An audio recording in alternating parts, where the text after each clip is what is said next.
Internal energy and heat capacity of ideal gases. In the video on the equipartition theorem, it has already been explained in detail that the energy of a gas is equally divided among the different microscopic forms of energy. In the case of monatomic ideal gases, this only includes the kinetic energy of the gas molecules in the form of translational motion. In contrast to monatomic ideal gases, the molecules of polyatomic gases can also store energy in the form of a rotational motion. Furthermore, the atoms in a gas molecule are connected to each other by elastic binding forces. These binding forces can be considered analogous to an elastic spring. The atoms can thus oscillate like an elastic pendulum. Therefore, vibrational energies can generally be found on the atomic level. All the forms of energy just listed are present at the atomic level, inside the gas, so to speak. The sum of these energies of each individual molecule thus contributes to the total energy content of the entire gas. This energy content of the gas is also called internal energy. The molecules represent, so to speak, energy storages for the internal energy. So note: internal energy is the atomic energy content of a substance, which is contained, among other things, in the kinetic energy of the molecules in the form of translational, rotational, and vibrational motion. In fact, other forms of energy are counted as internal energy as well, such as ionization energies or chemically bound energies, which can be released by chemical reactions. In comparison to these forms of energy, it is characteristic for the translational, the rotational, and the vibrational energy that these are related to random motions of the molecules. Therefore, these energies, which are related to the random motions of the molecules, are referred to as thermal energy in the narrower sense. In this respect, the thermal energy of the random molecular motion is only a part of the internal energy. In the context of the kinetic theory of gases, however, it is sufficient to reduce the internal energy to the thermal energy, since neither chemical reactions nor ionizations or the like are considered. Thus, if we speak of the internal energy in this video, we mean exclusively the thermal energy of the random molecular motion. The higher the temperature of a gas, the more strongly the molecules contained therein will move. The molecules will not only have a higher speeds, but will also rotate faster, and the atoms will vibrate more strongly. The internal energy of the gas consequently increases with higher temperature. In the video about the equipartition theorem, it was explained in detail that, for each of these atomic possibilities to store energy, there is an energy of 1/2 kB times T. In this equation, kB denotes the Boltzmann constant and T the thermodynamic temperature in the unit Kelvin. For a translational motion, there are three possibilities to store energy. Namely, the possibility to store energy in the movement in x direction, in y direction, and in z direction. For example, if one were to consider only the kinetic energy of a molecule in the x direction, which means only the kinetic energy which is connected with the velocity component in x direction, then at a given temperature T there would be an energy of 1/2 kB times T in this motion. The same amount of energy is also present in the other velocity components. One speaks with these possibilities of storing energy also of so-called degrees of freedom. The translational motion thus has a total of 3 degrees of freedom, with each of these degrees of freedom having an average energy of 1/2 kB times T. In general, there are also several possibilities for storing energy for a rotational motion. For example, a molecule has the possibility to rotate around 3 spatial axes. Thus, 3 degrees of freedom are also generally available for the rotational motion, whereby, in accordance with the equipartition theorem, each degree of freedom is again linked with an energy of 1/2 kB times T. Unlike nonlinear molecules, however, the rotation of linear molecules is limited due to quantum mechanical effects.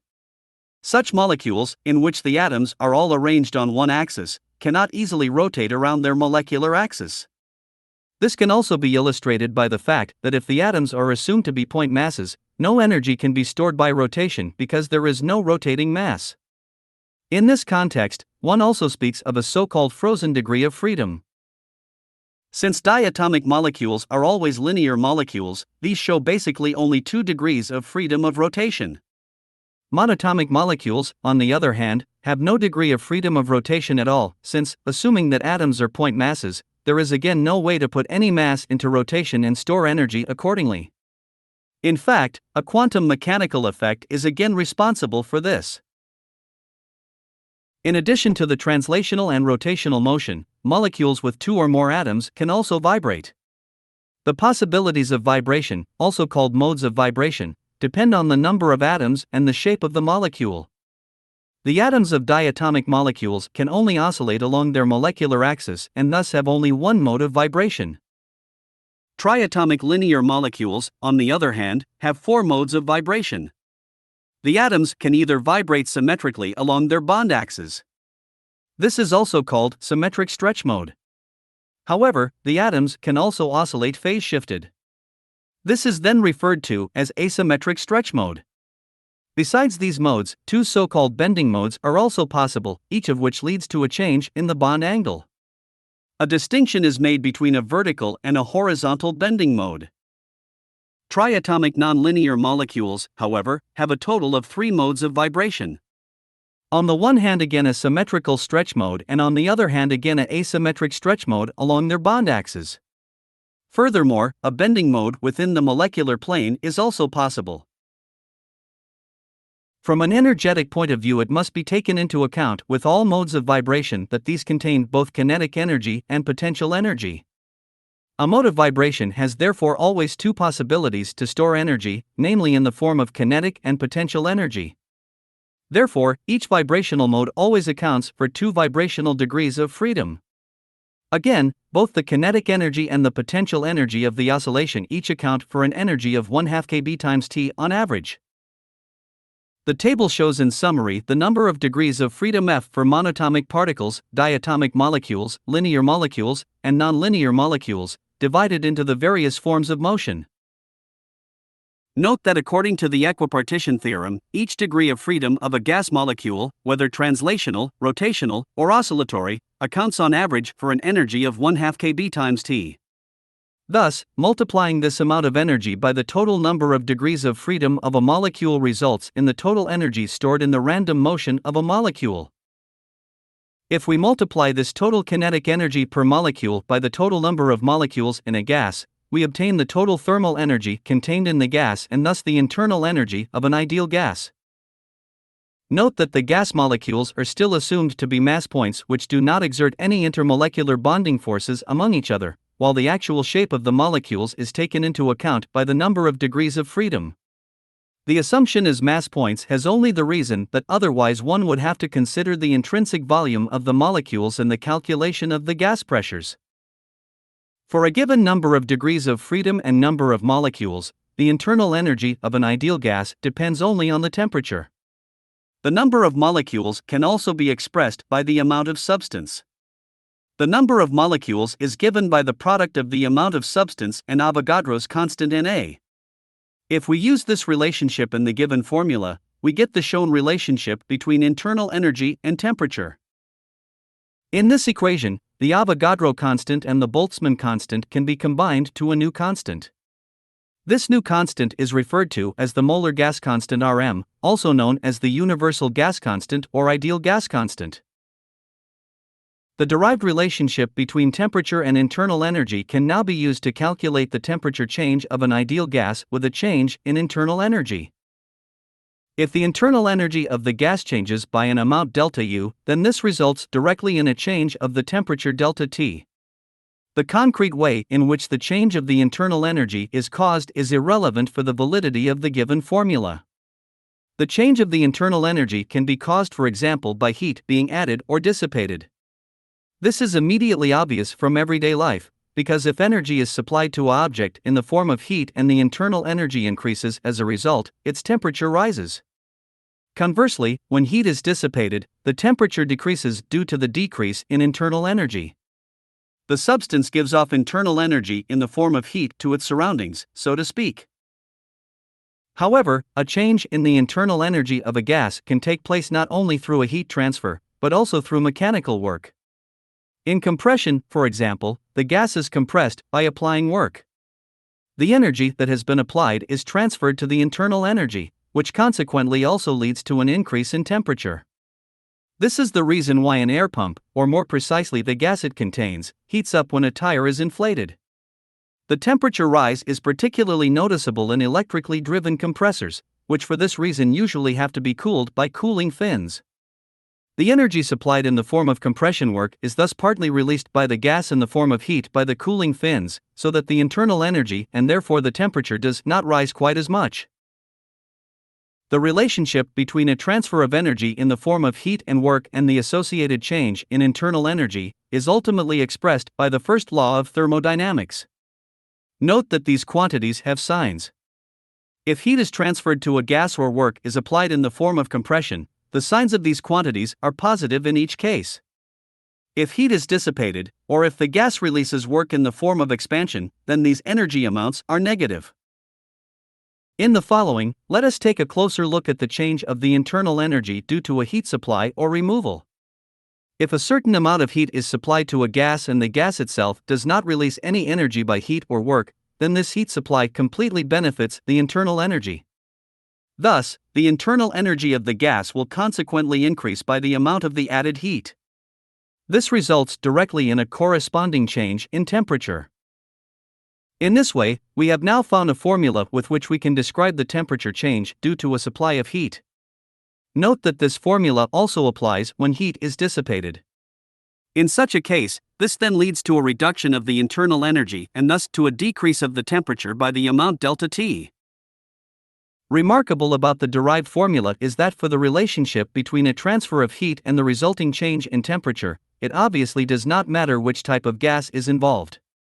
There is no gas-specific quantity in this formula.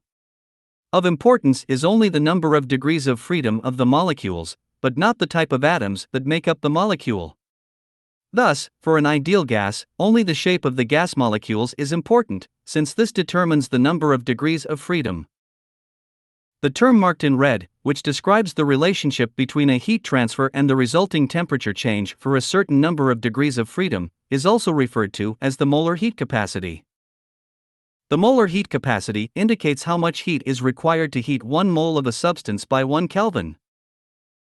Note that the formula was derived under the assumption that the supplied heat completely benefits the internal energy, and in particular that no energy is transferred to the surroundings in the form of work. In the case of gases, this is always the case if the volume of the gas remains constant when heat is transferred. Because in such a case, the gas is neither compressed nor expands and thus work cannot be transferred. Such a thermodynamic process without a change in volume is also called an isochoric process. For this reason, the symbol V is given in the index of the molar heat capacity in the case of an isochoric heat transfer. A simple example of an isochoric process is a gas-filled bottle placed in the sun. In this case, heat is transferred to the gas while the volume remains constant. The small thermal expansion of the bottle is neglected. For such a case, the derived formula describes the relationship between the supplied heat and the resulting temperature increase. At this point, an important note, because it often causes some confusion. With the definition of the molar heat capacity of the isochoric process, the change of the internal energy can now also be expressed quite formally by this quantity. The term marked in red corresponds to the mentioned molar heat capacity. As already explained, it does not matter in which concrete way the change of the internal energy is caused. Thus, while the derived relation between a heat supply and a temperature change is valid only for the isochoric process, the relation between the change of the internal energy and the temperature change is valid for every imaginable process of an ideal gas. For the change of the internal energy, the use of the molar heat capacity in the formula is only a purely formal notation. Thus, one should not jump to the conclusion that the relationship between the change in internal energy and the change in temperature is limited to the isochoric process, just because this relationship can also be expressed in terms of the isochoric molar heat capacity. In addition to the isochoric process just explained, in which the volume of a gas remains constant, thermodynamic processes can also take place at constant pressure. This is the case when a gas is not confined to a constant volume but can expand when heated. In the following, we will take a closer look at such an isobaric supply of heat and the resulting change in temperature. As an example of an isobaric process, a gas is considered in a vertical cylinder. The cylinder is sealed by a plate which slides without friction. Under the weight of the plate, the gas is first compressed and the pressure increases until a state of equilibrium is reached. We can now show by this state of equilibrium that the gas pressure will always be constant. On the one hand, the weight Fg acts on the plate, and on the other hand, the ambient pressure. We can determine the force exerted by the ambient pressure from the product of pressure and surface area of the plate. These two forces act downward on the gas and compress it. In the state of equilibrium, these external forces are in equilibrium with the internal force Fp caused by the gas pressure. This can also be determined from the product of pressure and plate area, with the pressure in this case corresponding to the gas pressure. If we solve this equation with respect to the gas pressure P, we see that the gas pressure is obviously only influenced by the mass of the plate area, and the ambient pressure. Even if the gas is now heated and the volume increases, this fact will not change in principle. The pressure will always be determined by the weight of the plate and the ambient pressure. In this way, one achieves a heat supply where the pressure does not change. At this point, one could also argue as follows. If the gas is heated, then a possible increase in pressure is compensated by a lifting of the plate, which means by an expansion of the gas, so that the pressure always remains constant. Note that with a negligible mass of the plate, the gas pressure is always equal to the ambient pressure. For gases that are significantly heavier than air and are heated in an open vessel, there is also isobaric heating. Let us now take a closer look at the actual heating from an energetic point of view. During heating, heat is supplied to the gas on the one hand, but at the same time, the gas volume increases on the other hand against the weight of the plate and the ambient pressure. The gas itself must do work to increase the volume against the weight of the plate and the ambient pressure. Thus, in this case, the supplied heat does not completely benefit the internal energy, but part of the supplied heat must be used to do the work to increase the volume. The difference between the heat supplied to the gas and the work done by the gas then finally corresponds to the amount that leads to the increase of internal energy. We can already see at this point that for the same amount of heat added, the internal energy will not change as much in an isobaric process as in an isochoric process. Therefore, for an isobaric heating, the change in temperature will be less, provided the same amount of heat is supplied. Or to put it another way, more heat must be supplied in an isobaric process if the same temperature change is to be achieved. We will see this fact mathematically later. From the energy flow diagram we can see that, compared to the isochoric process, we need to add a greater amount of heat by the amount of work done if we want to achieve the same temperature change.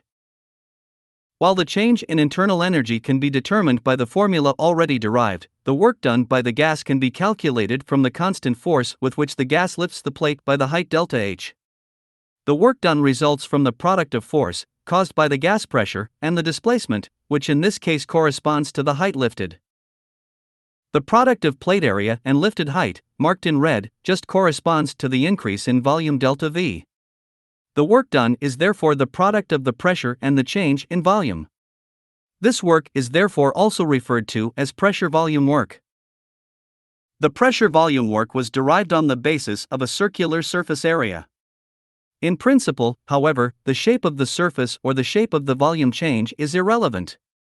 In an isobaric process, the pressure-volume work always results from the product of pressure and change in volume. At this point, however, we do not want to express the pressure-volume work as a function of the volume change, but rather on the basis of the temperature change. In fact, we can do this if we use the ideal gas law in the form shown. In this equation, Rm denotes the universal gas constant already explained and N the amount of substance. Since, under the assumption of an isobaric process, all quantities in this equation are constant except for the volume and the temperature, a change in volume delta V means a change in temperature delta T to the same extent. The left-hand side obviously just corresponds to the pressure-volume work. So in this way we can now express the work done by the gas in terms of the temperature change. If we put the formula for calculating the change in internal energy, and the formula just derived for determining the pressure-volume work, into the formula for calculating the amount of heat, we obtain the shown relationship between the heat supplied and the resulting change in temperature. In analogy to an isochoric process, we can now interpret the term marked in red as the molar heat capacity of the isobaric process. This value describes the relationship between a heat transfer at constant pressure and the resulting temperature change. A closer look at the molar heat capacities shows that the molar heat capacity of the isobaric process is always greater by the value of the molar gas constant than the molar heat capacity for the isochoric process. To show this, we first calculate the difference of the two molar heat capacities. After simplifying this equation, the terms marked in red can be eliminated and only the molar gas constant remains. Thus, the isobaric molar heat capacity is always greater than the isochoric molar heat capacity by the amount of the molar gas constant. As already mentioned, more heat must always be supplied for isobaric heating if the same temperature change is to be achieved. The table shows the molar heat capacities at room temperature for ideal gases and for selected real gases. It can be seen that helium comes very close to a monatomic ideal gas with 3 degrees of freedom. This is also true for nitrogen and air, which are very close to a diatomic ideal gas with 5 degrees of freedom. The deviations are due to the fact that in real gases, intermolecular forces act and the molecules can therefore also slightly attract or repel each other. Unlike ideal gases, real gases therefore have additional potential energies existing between the molecules. Note that diatomic gases can theoretically have 7 degrees of freedom, but in practice the 2 degrees of freedom of vibration are usually frozen at room temperature. For the diatomic gases listed in the table, this has already been considered. The freezing of degrees of freedom will be discussed in more detail in the following.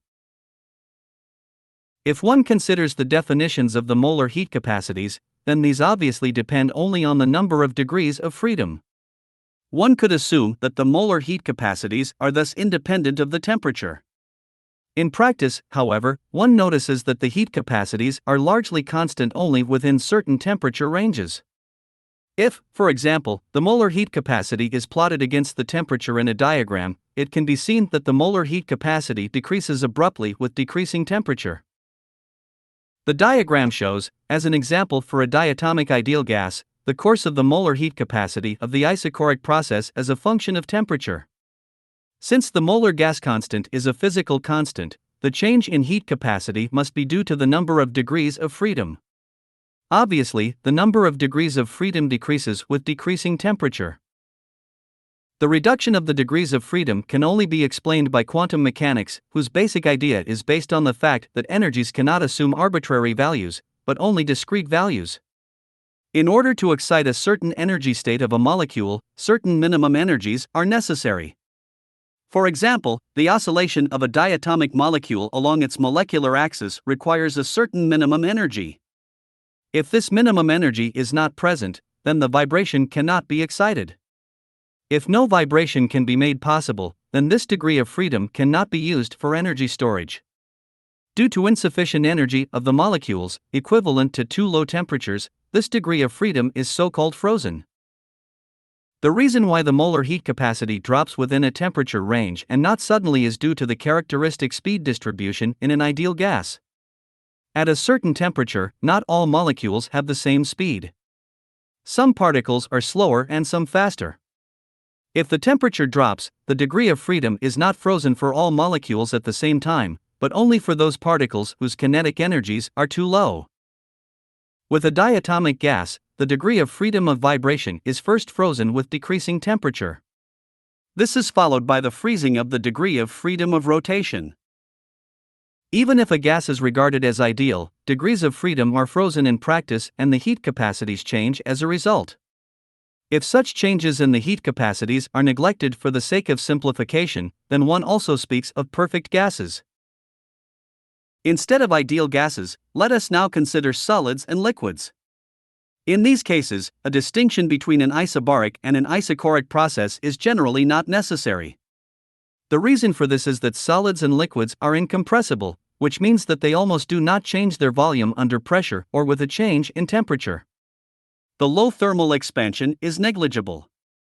These substances are therefore not able to perform significant pressure volume work. Therefore, a supply of heat always corresponds to an isochoric process.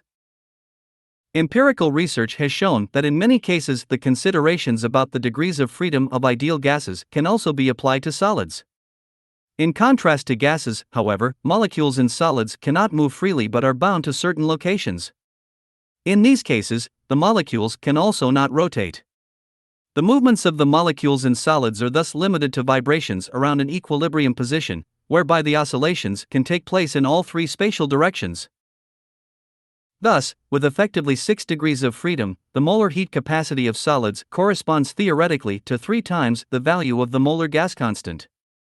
And indeed, empirical research shows that this simple approach applies to many solids in good approximation. This is also known as the law of Dulong and Petit. The term law is not really appropriate at this point, since it is rather an estimation. The table shows the molar heat capacity at room temperature for selected solids. However, it can also be seen that the estimation according to the Dulong-Petit law is a good approximation for many solids. However, one also finds strong deviations, which are mainly due to the temperature, since depending on the substance, a noticeable number of vibrational degrees of freedom may already be frozen at room temperature. To understand this, one must look at the lattice vibrations from a quantum mechanical point of view. The vibrations of the atoms in a solid are in principle not isolated vibrations of a single atom, but they are elastically bound to each other. A whole row of molecules swings up and down as if attached to a rope. These oscillations are called phonons in the particle model. The energy of these oscillating atomic rows is also quantized according to quantum mechanics, so that not all frequencies can be excited at a certain temperature. In this way, a gradual freezing of oscillation frequencies occurs with decreasing temperature. This is especially true near absolute zero, so that all degrees of freedom of vibration are frozen at this point at the latest. In principle, this applies to all substances, since no energy is present at absolute zero, but each degree of freedom in principle requires a certain minimum energy in order to be excited at all. I hope you enjoyed the video and found it helpful. Thanks for watching.